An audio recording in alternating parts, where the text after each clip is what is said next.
आज आमची चौथीची मुलं आनंददायी शनिवार उपक्रमादरम्यान सँडविच बनवत आहेत आणि सँडविचसाठी लागणारे साहित्य ते घरून घेऊन आलेले आहेत आणि इथे ते बनवणार आहेत. त्यानंतर छान छान सँडविच बनवून झाल्यानंतर आपण त्याचा आस्वाद घेणार आहोत. पण विद्यार्थ्यांना विचारूया की सँडविचसाठी काय काय साहित्य आणलं सांगा जरा. पीठ, कांदा, काकडी, टोमॅटो, सॉस, हिरवी चटणी, ब्रेड आणि चाट मसाला. सगळं हेल्दी घेऊन आलेले आहेत. आणखी आता तुम्ही हे बनवायला सुरुवात पण केली. हा ब्रेडला पहिल्यांदा काय लावलात? चीज लावलात. त्यानंतर काय लावलात? हिरवी चटणी लावलात. त्यानंतर सॉस लावलात आणि त्यानंतर ती लेअर झाल्यानंतर आता त्याच्यावरती भाज्या ठेवलेल्या आहेत. त्यामध्ये कोणकोणत्या भाज्या ठेवलेल्या आहेत? टोमॅटो, बीट, कांदा आणि काकडी. बरोबर. अजून काय ठेवायचं आहे का त्याच्यावर? काय झालंय? ओके. काय? ओके. बटाटा ठेवणार आहेत. बटाट्याच्या नंतर त्याच्यावरती आणखी एक ब्रेड ठेवणार ना? हां. आणि पॅक करणार ते. बरोबर. तसंच काही मुलं इकडे पण बनवत आहे. ए बाळांनो इकडे बघा. इथे हे काय वेगवेगळ्या शेपमध्ये कापून घेतलात का? हां. त्यानंतर तुम्ही काय काय ते काय काय सांगितलं आणलं सांगा बघू जरा. कांदा, बटाटा, बीट, काकडी, टोमॅटो. शाबास. आणि हे काय आणला तिकडे? बटाटा. चांगला. नंतर तुम्ही आता बनवायला घेतलाय बरोबर. ठीक आहे. काय काय लावलं पहिलं ब्रेडला? बटर, चटणी, कांदा, टोमॅटो, काकडी, चालेल. इकडे बघा लक्ष द्या इकडे.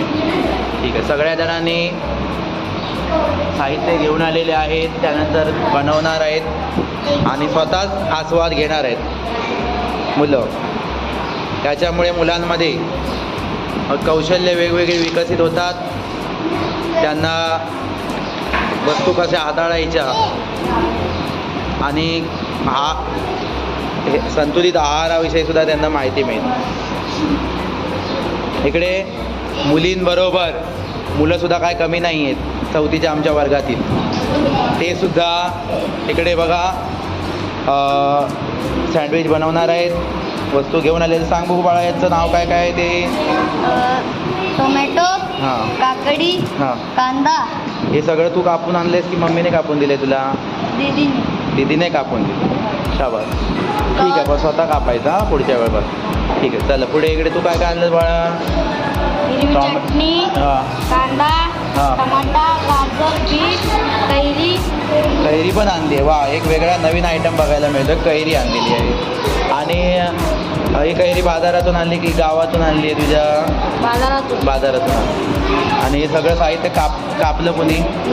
तू स्वतः कापलंस? शाबास. Very good.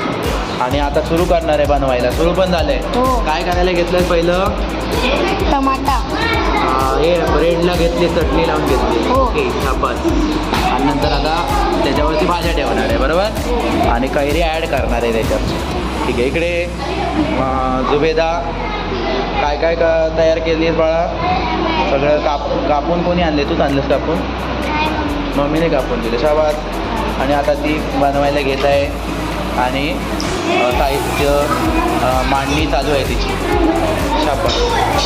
ह्या मुलांनी एक नवीन पदार्थ बनवायला घेतलेला आहे. काय रे नाव पदार्थाचं? भेळ बनवणार आहेत बघा. भेळ पचायला हलकी आणि रुचकर भेळ मुलं बनवत आहेत. लिंबू कापलेला आणि डब्यात त्यांचं झालं आहे वाटतं करून. फक्त आता ते डब्यात हे करत आहेत. थोडं हलवून मिक्स करत आहेत. आता काय काय टाकलं तर सांगा बघू. चुरमुरे आहेत. चुरमुरे, शेव. सांग लवकर सांग. कांदा, टमाटर, चाट मसाला. कोणी घरी सगळं तू आणलं साहित्य काही घरी तुला आईने दिलं आणून? तू आणलंस? तुला माहिती आहे भेळेला काय काय लागतं ते? ह्याच्या अगोदर तू भेळ बनवलेलीस. लिंबू आता उन्हाळ्याच्या दिवसात महाग झाले तरी पण कसली पण कंजूसी न करता ते लिंबूचा पण वापर केलेला आहे. ठीक आहे. आणि इकडे बाळा तू पण तेच आहे, तू आणलं स्वतः की आईने आणलं? आणि पार्थ तू काय केलं, त्याला मदत केली? तुझंच आहे, दोघांनी एकत्र बनवलं. शाब्बास. आणि त्यामुळे त्यांना एक आयडिया येते की काय वस्तू कशा बनवायच्या, आईवडिलांना मदत कशी करायची. हे सुद्धा ते लहानपणापासूनच शिकतायत. येता आमचा 4थीचा वर्ग. आज बरीचशी मुलं ॲबसेंट पण आहेत, त्यामुळे काही मुलं दिसत नाहीत आपल्याला. ठीक. छान. आता बनवून झाल्यानंतर आपण त्याचे आस्वाद घेऊया. बरोबर. खूप छान प्रकारे असं मुलांनी बनवलेलं आहे. आता ते शेअर करणार आहेत. अगोदर ते आपल्या शिक्षकांना देणार आहेत, त्यानंतर स्वतः पण खाणार आहेत.